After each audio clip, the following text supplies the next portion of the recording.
Hello, and welcome back to the Fish Locker out on the beach. Now listen to that. We have a wonderful calm night tonight. It's not an ideal situation for fishing on a sandy beach, because generally you like a little bit of movement, you like a bit of swell, you like a bit of sea running. But it was this, or it was 50-mile-an-hour winds. So you've got to pick your days, don't you? I've just got my rods out behind me.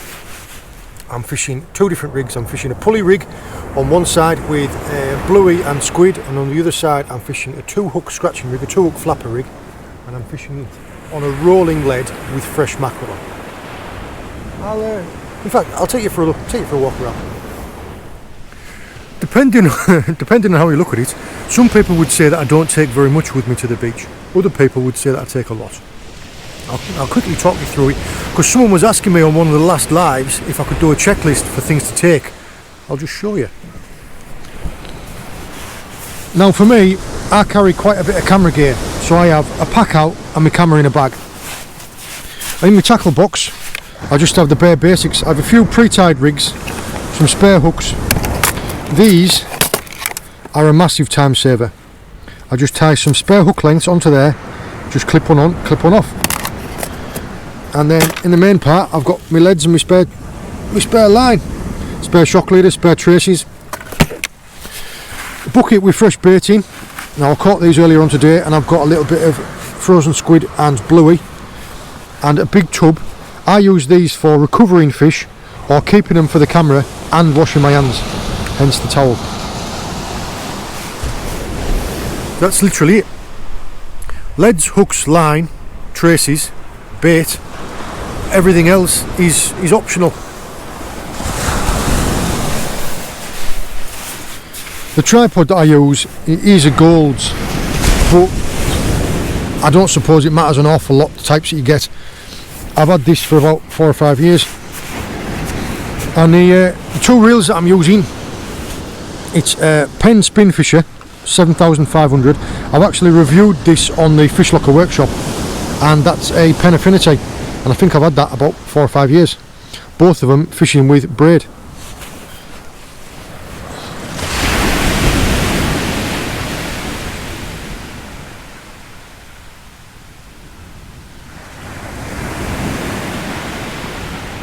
I might have a look at that actually.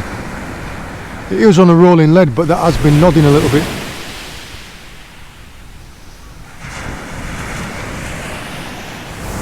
I'll show you really quickly how I've been baiting up. Right, I've just been taking one of the smaller mackerel and just running a fillet off really quickly.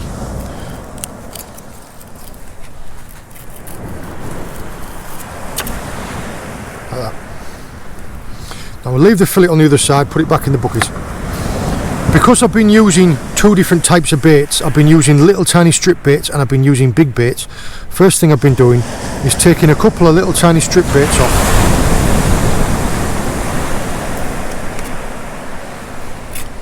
So those two baits can go on my 2-hook flapper. The rest of this one, I'll take one more off. This one is my bigger bait. And all I've done is taking the bottom hook of my pennel, starting at the top, and just go through, turn it over, go through, turn it over.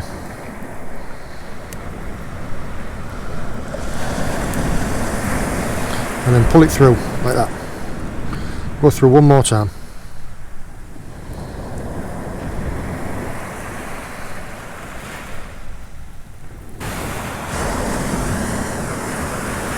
Right. By pulling it through, you've laced it all the way through the bait, and then all you need to do now is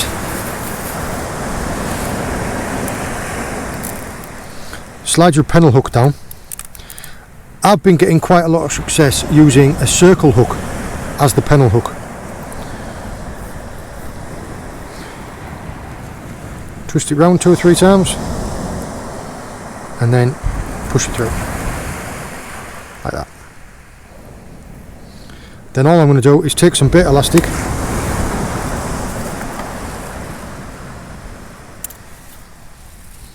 and give it a nice lashing. The bait elastic, not only does it hold it in position, it makes it nice and streamlined for the cast, and if you've got things like crabs and little sand fleas and shrimps out there like we do here, it holds the bait together that little bit longer.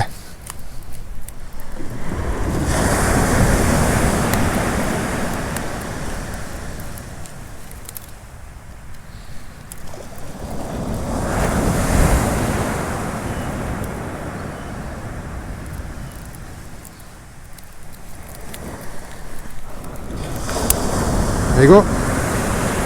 Nice little streamlined bait. Both hooks proud. Perfect. What wouldn't want to eat that?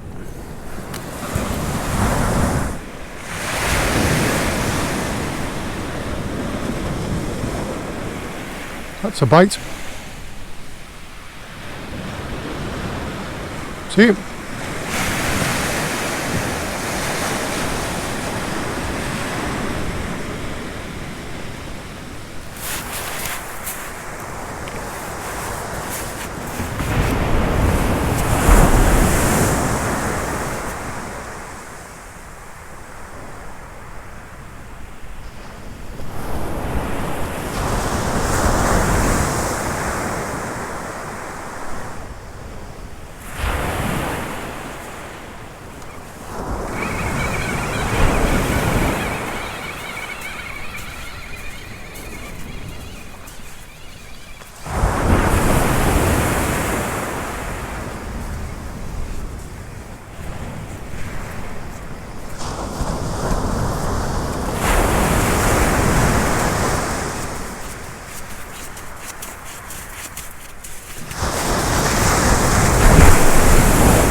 As suspected.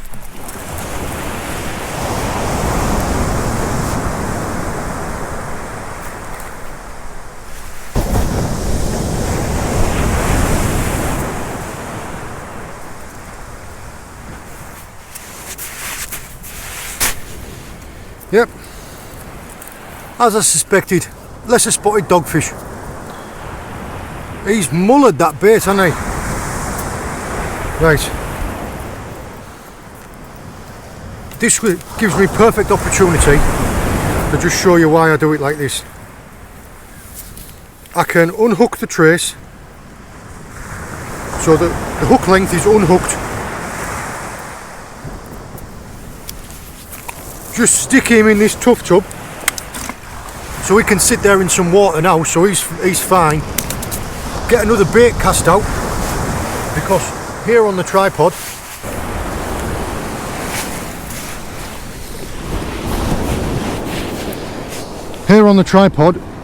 is a pre-made, pre-baited trace, and I just hang it on that little hook there.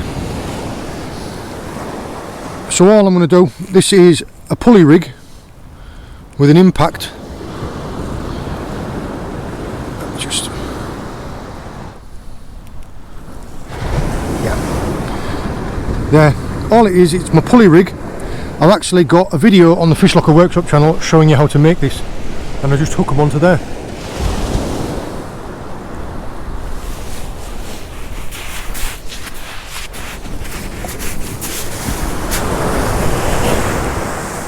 So we'll get that clipped up and cast back out. And there he is in there waiting patiently. Let's get him unhooked.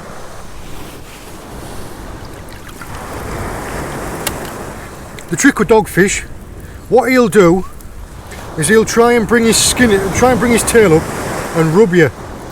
So you need to hold on to the tail and the head at the same time, like that. So hold on to the tail and the head at the same time, and just, if you can lever the hook out of the corner of the mouth,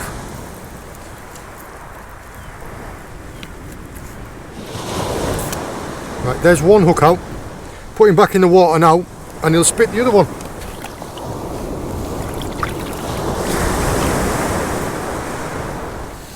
Here, look, a couple of minutes in the water and he's spat that bait out. So all he's done is, because I've taken the pennel hook out, sorry. Because I've taken the pennel hook out, he's spat the bait, he's regurgitated it, he's tried to get it out of his stomach. So all that's left now is the bottom hook. And all you need to do with that there is if you can get the eye of the hook out of the mouth, you can get it out, because all you need to do is you just lever it against the side of its mouth.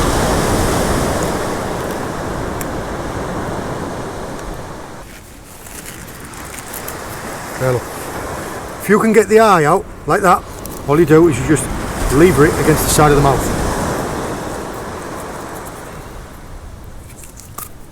There you go, see? So just by levering it out, you can pop it out. That is how to unhook a deep hook dogfish.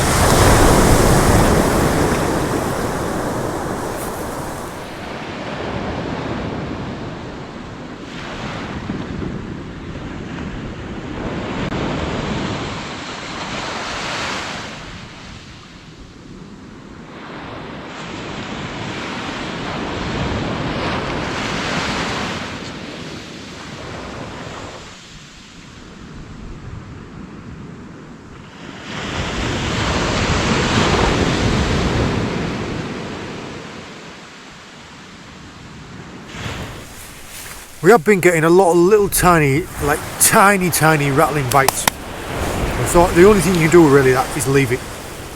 Anyway, I brought the scratching rig in after a while, and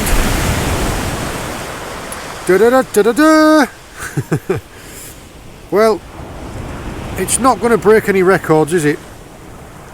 But there is a little pouting. So this little scratching rig has worked. Now, there's two species that often get confused, and it's pouting and poor cod. When they're this size, they both look exactly the same. Poor cod will only ever grow to about this big. Two very easy ways that you can tell the difference between a pouting and a poor cod. The first one is, you go like this, and there are no scales, it's generally a pouting.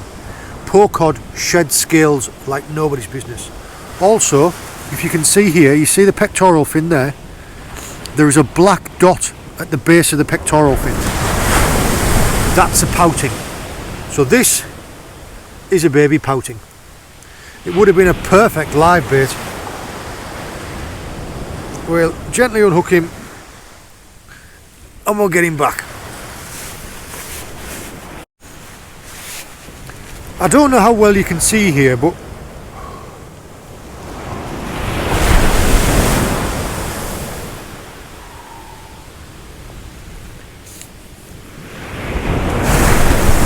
is cold. This for me has been an absolute lifesaver. Always in my pocket I have this. Now it works twofold. This is a hand warmer, but also it's a power bank. So me, for things like my phone or the cameras when I'm filming, I use it as a power bank. And when I'm not using it like that, I've always got it in my pocket, keeping one of my hands warm, and I just alternate. It's yeah, you can vary the heat, and it does a full charge of the GoPro and only takes like 2 bars off. So yeah, that for me. If you see me and I've got my hand in my pocket like that, that's what it is. It is cold. What I do is, unless I get a fish bite, unless I get like a proper bite, I cycle the baits out at time intervals. So when I first get here, what I'll do is I'll give the baits 20 minutes. When I bring them in after 20 minutes, if I haven't had a bite, if the baits are still good, I'll leave them out next time for 30 minutes. If the baits have been chewed up at 20 minutes, the next time I bring it in 15. So right now at the moment, I'm at 20-minute intervals. And this is what the baits have just come back like. That shows me that the crabs and the prawns and the little gobies and things like that are heavily on the feed now. We're in the full of the flood. So this means that it's too long. I'm going to have to bring them in shorter time intervals now. So if they're out for half an hour and they're coming back like this, bring them in 20. If they're out after like this, after 20 minutes, bring them in 15. If they were like this in 10 minutes, you've got your work cut out for you. Let's get another bait made up.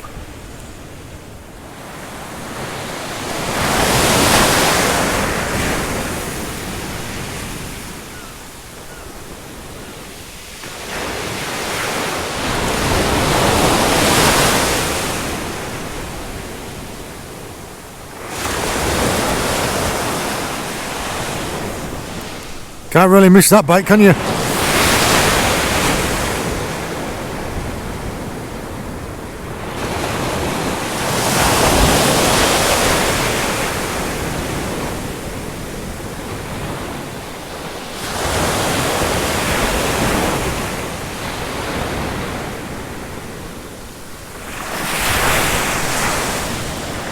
Let's see what it is. What do you reckon? Dogfish?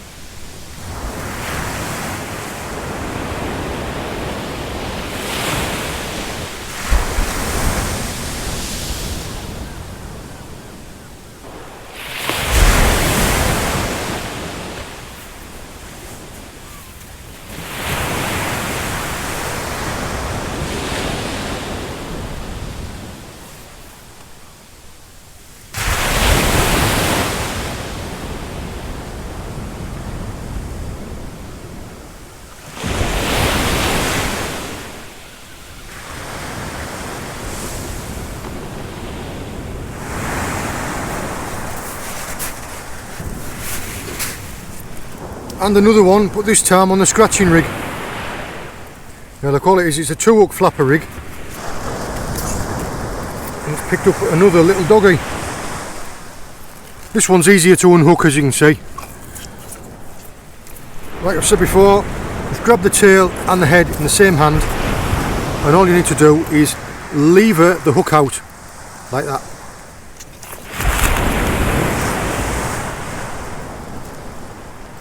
Let go. Bend it round, lever it out. If you let go of it.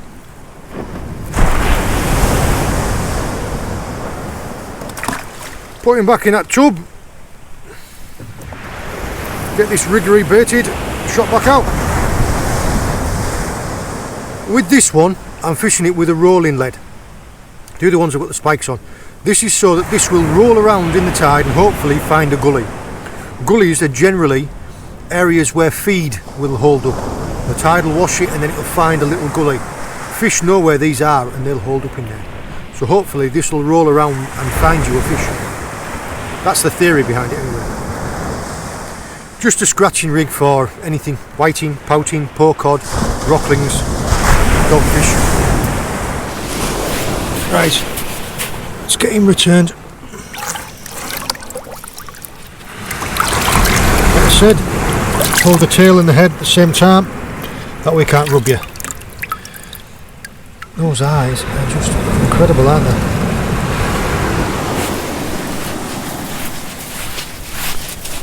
When you're walking back to the water, don't just steam straight down, because what you'll find out is a big wave will come. So approach it and wait and see where the waves come to.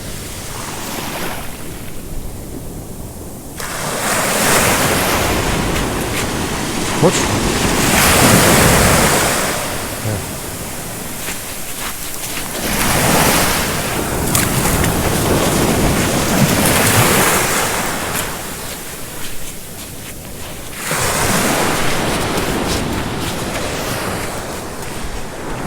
Speaking of that, actually, I'll talk to you about something up here on the high tide line.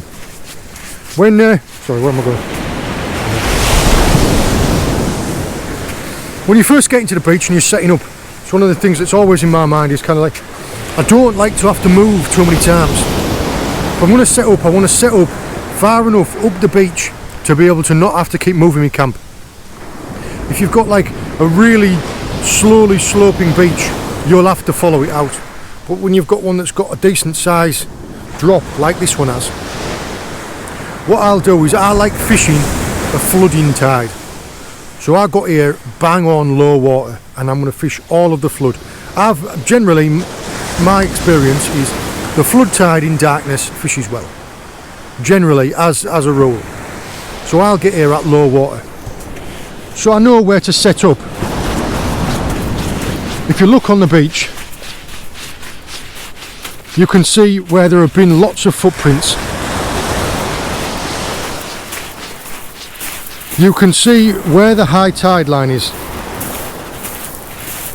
Lots of footprints, no footprints. So the last high tide came up to there. So I know that this high tide, when this comes in, will come up to there. So if I'm going to set my camp up, I need to set it up on that side of that line. Otherwise, I'm going to have to keep moving it back. Just one thing to show you how cold it is. That's frost on my bag.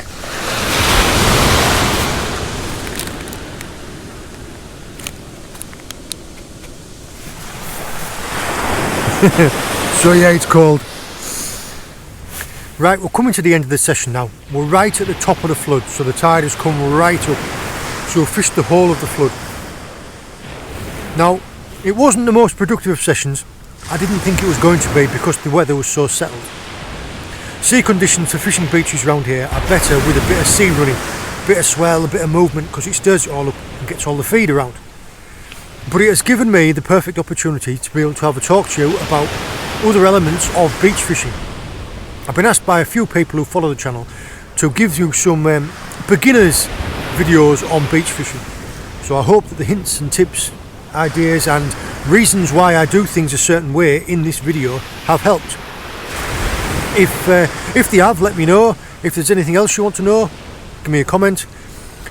I will fish these baits out for maybe another 15 minutes.